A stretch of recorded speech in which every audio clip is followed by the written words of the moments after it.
रमशा तो पहले ही तैमूर पाशा की इतनी बड़ी गाड़ी और गार्ड्स की एक फ़ौज देखकर उससे इम्प्रेस हो चुकी थी। अब जैसे ही वो तैमूर पाशा के इतने बड़े महल नुमा घर में एंटर होती है, तो उसकी आंखें तो फटी की फटी रह जाती हैं और अपने आप को दिल ही दिल में सराहते हुए कहती है कि वाह रमशा, तुमने तो बिल्कुल सही वक्त पे सही प्लानिंग की। ये सब कुछ जो दरअसल सज्जल का है, अब पूरी जिंदगी तुम इस सब पे अय्याशी करने वाली हो। तुम्हारी तो लॉटरी लग गई रमशा। लेकिन रमशा के ये सारे सुहाने सपने अगले ही पल टूट के चिकनाचूर हो जाते हैं, क्योंकि जैसे ही अर्जुमंद और अलीज़े तैमूर के साथ इस लड़की को देखते हैं और उसके बाद जब तैमूर अर्जुमंद को बताता है कि ये मेरी और मेहरुन निसा की बेटी है और आज के साथ ये यहीं पर रहेगी, ये सुन के तो अर्जुमंद के तन बदन में आग लग जाती है। अभी थोड़ी देर पहले ही तो वो अपने सोशल सर्कल में बैठ के अपनी फूटे मार रही थी कि किस तरह उसने अपनी खूबसूरती और अक्लमंदी से तैमूर पाशा जैसे फेमस और सक्सेसफुल बिजनेसमैन को अपने कंट्रोल में कर रखा है। तैमूर पाशा तो जैसे अर्जुमंद से पूछे बगैर सांस तक नहीं लेते और सारा सोशल सर्कल अर्जुमंद के लिए वाह वाह कर रहा था और साथ ही मिसालें पेश कर रहा था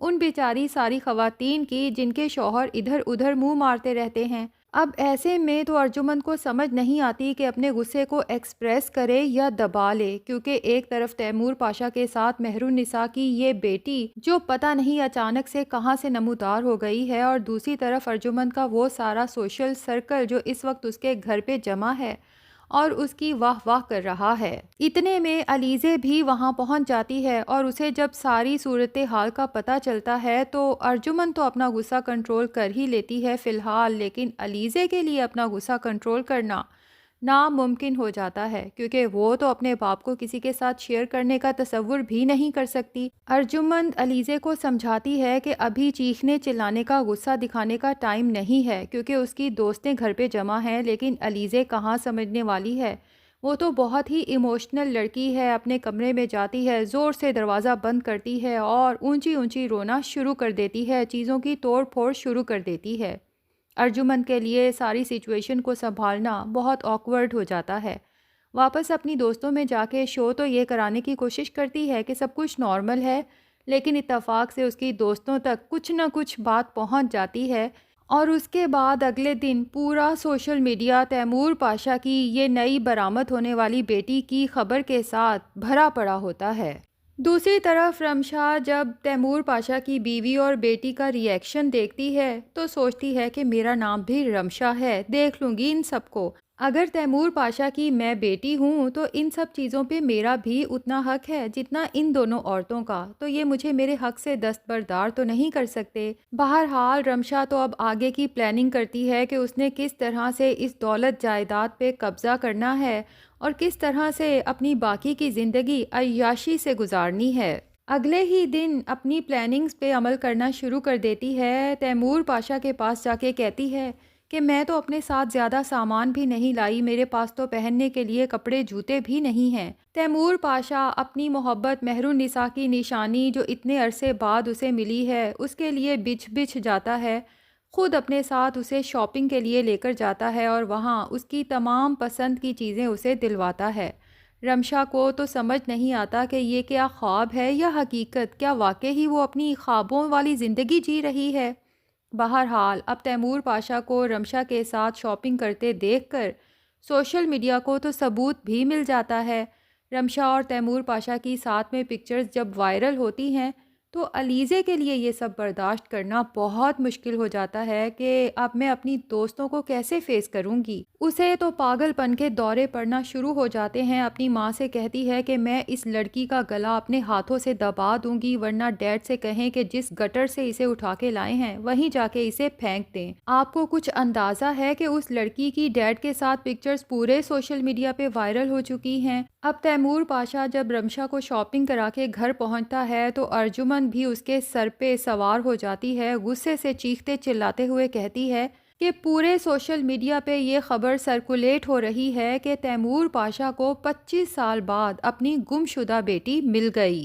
जितनी जल्दी हो सके इस सड़क से उठाई लड़की को इसकी जगह छोड़ के आएं, वरना याद रखें कि तैमूर पाशा मुझसे बुरा कोई नहीं होगा। क्योंकि अर्जुमन तो पहले ही दिल में घुलती रहती थी कि तैमूर पाशा ने मेरे साथ शादी करके इतने साल मेरे साथ गुजार तो लिए, लेकिन मैं आज तक उनके दिल में अपने लिए जगह नहीं बना पाई। आज तक वो मेहरुन्निसा को ही याद करते रहे। वो औरत मर के भी मेरे शौहर के दिल पे राज करती है। ये बात अर्जुमन के दिल पे तीर की तरह चुभती है और मेहरुन्निसा से नफ़रत और जलन की आग ख़त्म होने का नाम ही नहीं लेती। और अब मेहरुन्निसा की जीती जागती निशानी अर्जुमन के सामने है, तो भला वो इसे कैसे बर्दाश्त करेगी। बहरहाल तैमूर पाशा अर्जुमन से कहते हैं कि आज के बाद मेरी बेटी के लिए इस तरह के अल्फाज इस्तेमाल मत करना। ये सड़क से उठाई लड़की नहीं बल्कि मेरी बेटी है, जिसे मैं इज्जत के साथ और अपने नाम के साथ अपने घर लेकर आया हूँ। बहरहाल अर्जुमन रमशा से कहती है कि तुम जो भी ख्वाब से जाके यहाँ आई हो ना, याद रखना कि यहाँ तुम ज्यादा दिन टिकने वाली नहीं हो, क्योंकि यहाँ पर सिर्फ और सिर्फ मेरा राज चलता है। ये मेरा घर है। यहाँ पर अपने कदम जमाने का सोचने की कभी गलती मत करना। दूसरी तरफ अर्जुमन देख लेती है कि गुस्सा करने से तो बात नहीं बनी, तैमूर पाशा टलने वाले नहीं हैं, तो अब दूसरा गेम खेलना होगा। इसलिए तैमूर पाशा से कहती है कि तुम्हें कैसे यकीन है कि जिसे तुम मेहरुन्निसा की बेटी समझ के उठा लाए हो, ये वाकई ही तुम्हारी और मेहरुन्निसा की बेटी है। ये भी तो हो सकता है कि उन गरीब लोगों ने तुम्हारी दौलत और तुम्हारी शानो शौकत देखकर तुम्हें लूटने के लिए ये सारा प्लान बनाया हो।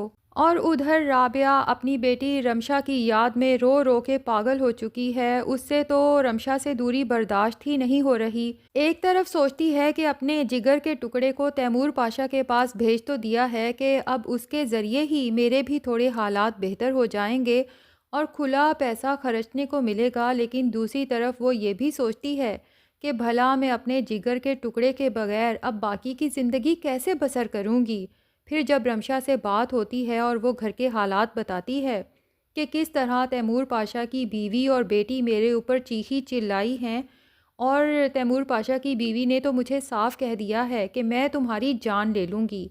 ये सुन के तो राबिया का दिल दहल जाता है और रमशा से कहती है कि मुझे लगता है मैंने तुम्हें वहाँ भेजकर तुम्हारी बात मानकर बहुत बड़ी गलती कर ली है।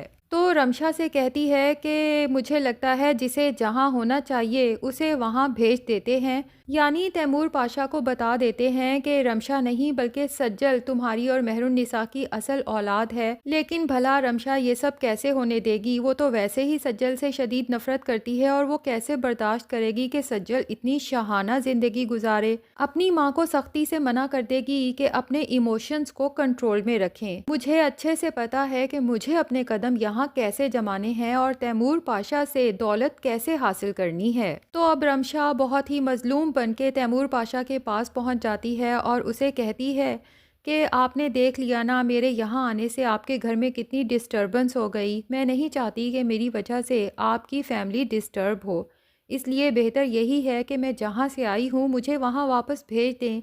दरअसल इसके पीछे रमशा का प्लान ये है कि तैमूर पाशा एक अलग बंगला लेके उसके नाम लगा देगा, जहां रमशा इस अर्जुमंद और मेहरुन्निसा से भी दूर हो जाएगी और फिर फुल अयाशी की जिंदगी बसर करेगी। तो नाजरीन, लगता यही है कि राबिया जो इतनी बड़ी कुर्बानी दे रही है और जिसका ख्याल है कि अब शायद तैमूर पाशा के पैसे पे वो भी अयाशी करेगी, क्योंकि रमशा उसे भी फाइनेंशियली फुली सपोर्ट करती रहेगी, लेकिन रमशा आहिस्ता आहिस्ता अपनी माँ को बिल्कुल ही भूल जाएगी अपनी ऐशों में पड़ के। दूसरी तरफ सज्जल, जिसे नई जॉब मिल गई है, वो ही अपनी माँ को फाइनेंशियली सपोर्ट करेगी और हर दुख सुख में उसका साथ देगी। और राबिया को अंदर ही अंदर ये गिल्ट चैन से रहने नहीं देगा कि जिस दिन सज्जल को मेरी सच्चाई पता चली उस दिन सज्जल मेरे बारे में क्या सोचेगी। तो नाजरीन, ड्रामा तो बहुत ही इंटरेस्टिंग है। आपको भरम ड्रामे की स्टोरी कैसी लग रही है कमेंट सेक्शन में ज़रूर बताएं, और अगर हमारे चैनल पे नए हैं तो प्लीज़ चैनल को भी सब्सक्राइब कर लें।